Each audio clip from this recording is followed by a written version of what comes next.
мы built using использовали именно Yarn. его. But the two are JavaScript, на самом effectively деле, the same thing. мы делали билды на JavaScript, Protocol используя buffers, Yarn, но по сути they're это kind of очень доброе interesting. решение, очень There is похожее. a plugin for Протобаффы, они Gradle that по-своему allows you to интересное. Есть плагин для Gradle, который позволяет вам компилировать протобафы. И в мире Java вы можете просто установить Proto-C, и это компилятор протоколов сериализации, затем использовать npm библиотеку Google Protobuf, в общем-то, на любом этапе работы. Опять же, ничего вызывающего. Есть одна здесь подстава, которую необходимо принимать во внимание. Одна и та же версия протобафов должна быть использована и в Java сабкоде, и в Java. Но на самом деле следить за этим не так сложно. Докер-файл. Определенно вы используете, вы билдите докер-файл, используя докер, очевидно, у вас докер-билд. И затем у вас должен быть make-файл, и make-файл собирает и связывает все воедино. Это такой подход довольно архаичный, но все знают, как его делать, и инструкции для этого несложные. И, возможно, на уровне релиз-билда это используется все, в общем, связывает файлы вместе и становится единообразным и целостным. Все знают, как я нажимаю на клавиатуру вместо как бы вот инструмента для переключения слайдов. Потому что если вы видите, что я в пустоту как бы стукаю пальцем, ничего не происходит, то значит я просто нажал на кнопку вместо кнопки на экране. Далее, давайте на секундочку задумаемся о том, как докер на самом деле использует докер-файл. Так вот, что же происходит на очень глубинном уровне?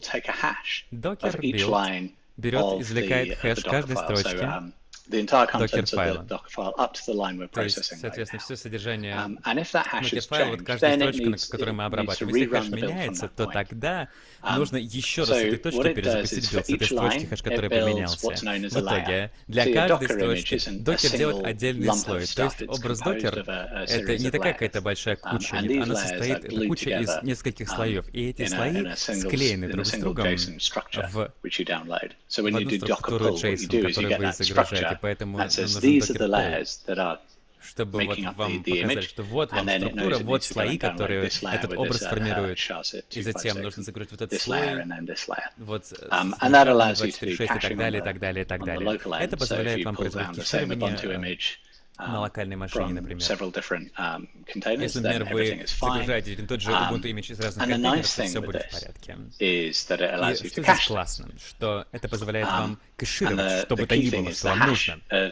И хэш является вот ключевым элементом слоя. Хэш, который используется для того, чтобы понять, что же нам нужно билдить. Все это мы можем понять, посмотрев на докер-файл. И если докер-файл меняется каким-то образом, меняется хэш таким образом, нужно еще раз перезапускать билд. Обычно это не так плохо, но недостаток состоит в том, что у нас очень много, очень сложно делать параллельную работу таким образом. Это важно. Так вот.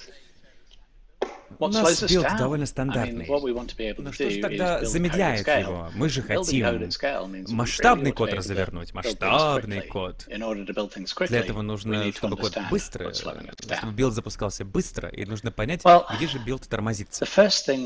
Для этого, во-первых, что нас замедляет, нужно понять. Это тот факт, что по умолчанию такие вещи, как make, докер-файл, будут работать серийно, шаг за шагом, за шагом, за шагом. Gradle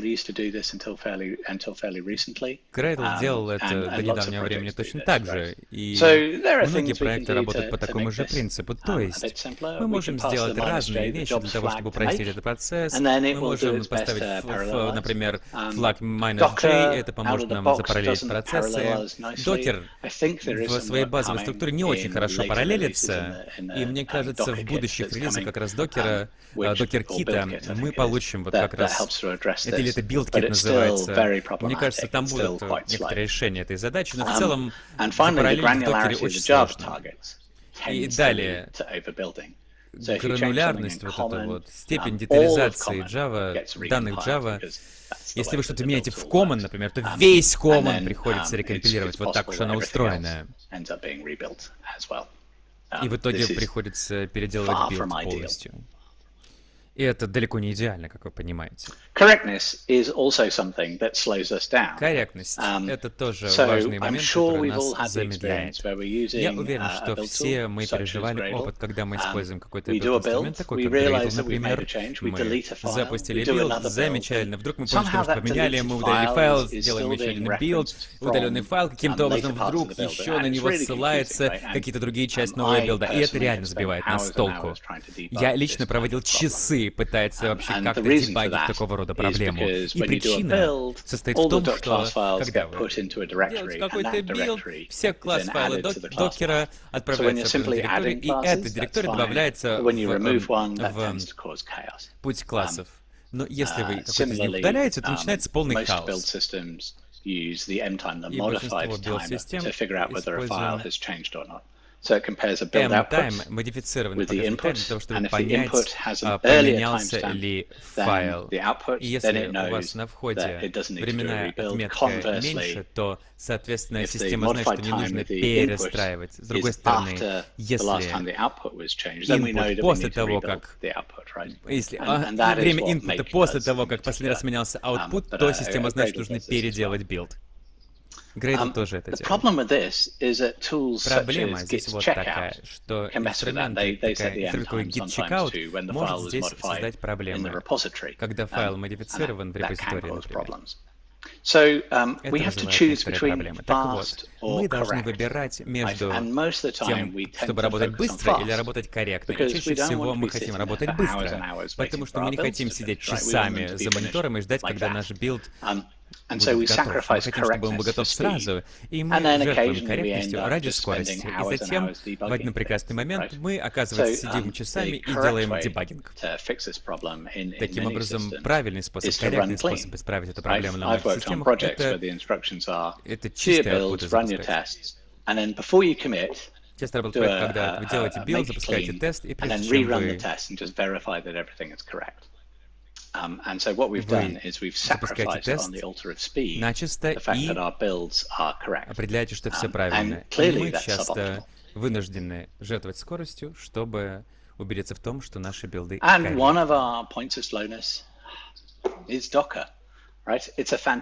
И, естественно, один из фантастических инструментов, который мы используем, это докер. Замечательный инструмент, чтобы сделать образ очень быстро его раскатать. И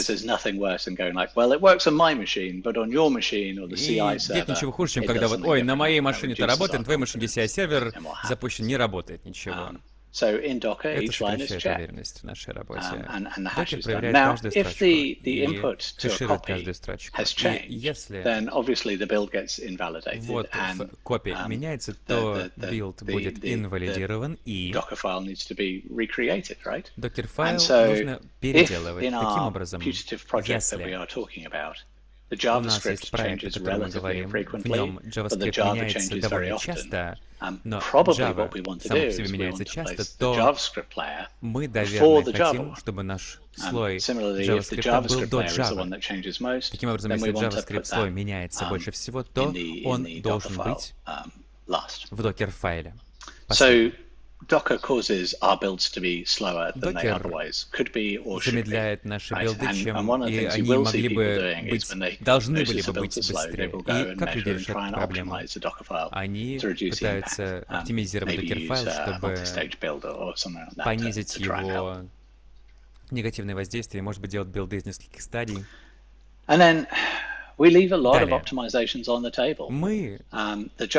оставляем много, на самом деле, поля для оптимизации спецификации языка Java JLS, известный как Java ABI, Application Binary Interface. Это контракт. Если вы его запускаете, то вы можете спокойно иметь программу Java, и не нужно при этом ничего перекомпилировать.